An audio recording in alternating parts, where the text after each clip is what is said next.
one of the first things that I did when this project started was I started researching gratitude. Mm.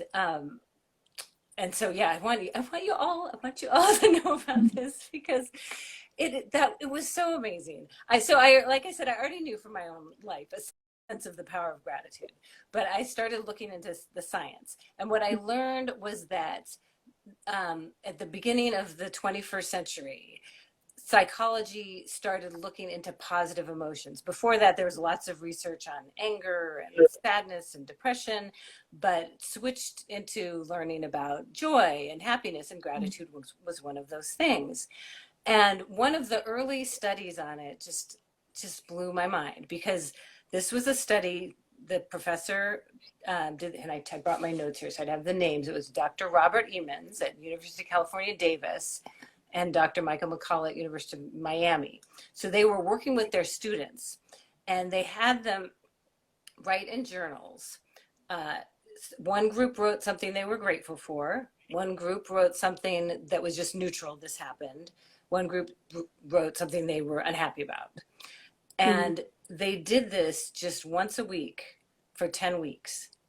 And there were effects from just one time a week for 10 weeks. And it was not just the things you might expect, like, which no small thing, but more positive, optimistic outlook. But it included sleeping better, having less pain. Um, I'm going to look at my notes again so I don't miss any of the good stuff. And this is all on my website. I've got an Our Amazing Yes. Days website, and I've got a Mhm. gratitude science link where I sum this up. Yeah, they were getting more exercise. They were connecting better to others. They had more inclination to help people. Once a Mm. week for 10 weeks. So yes, my primary thing is like gratitude works. We're teaching how to access it and express it. But of course, gratitude is just there. Mhm. And so it's identifying it. And I think there are so many wonderful traditions that people have come up with. There are jars and putting words on chains, and you can put things in jars and pull them out later. But I think the most important one is to have something as a family, and it could be bedtime, it could be mealtime. My family, we tend to do it mealtime, where you go around and people say things they're grateful for. And the reason for that is it gives us all ideas, I mean, in addition, then it's connecting. Um, but the thing about gratitude is there are so many things to be grateful for. There's the little things like I've talked about, like taste and touches. There's things about big things like babies being born and accomplishments. And there's our health. And even when things are hard, like in COVID times, it's helped us notice, like, oh gosh, I really miss doing that. But isn't it great that I know I have that thing that I love to do? So there's so many ways to look at it. And when we share, we get to hear that. And I also want to say with families to just encourage you, if you do go in a circle like that, gratitude should not be a chore. Like nobody has to say anything. And Mm. sometimes people are having bad days. Sometimes kids need a while to get something. So just always be like, if you want to say something. And Mm.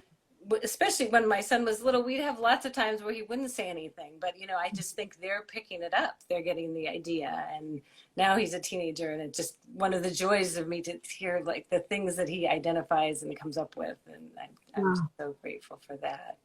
That's wonderful. And I love that you make that point to not make it into a chore for them. And I also, again, put in a plug for your website.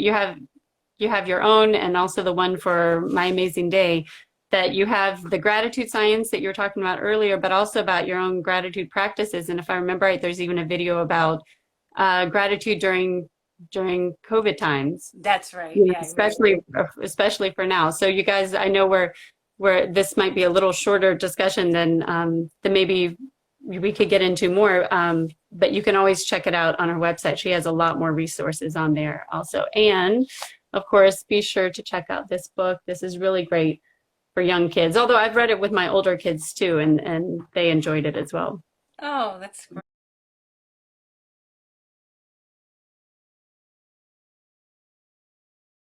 Yeah. Thank you.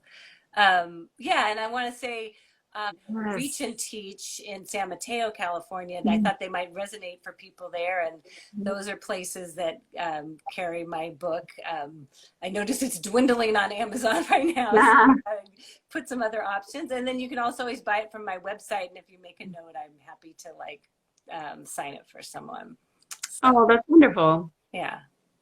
Well, thank you so much, and have a wonderful Thanksgiving for those that are going to be celebrating it. And thank you. This is a really perfect one to do this time of year. Well, of course, any time of year, but now is one time when people are really thinking about it. Thank you so much. All right. Thank you, everybody.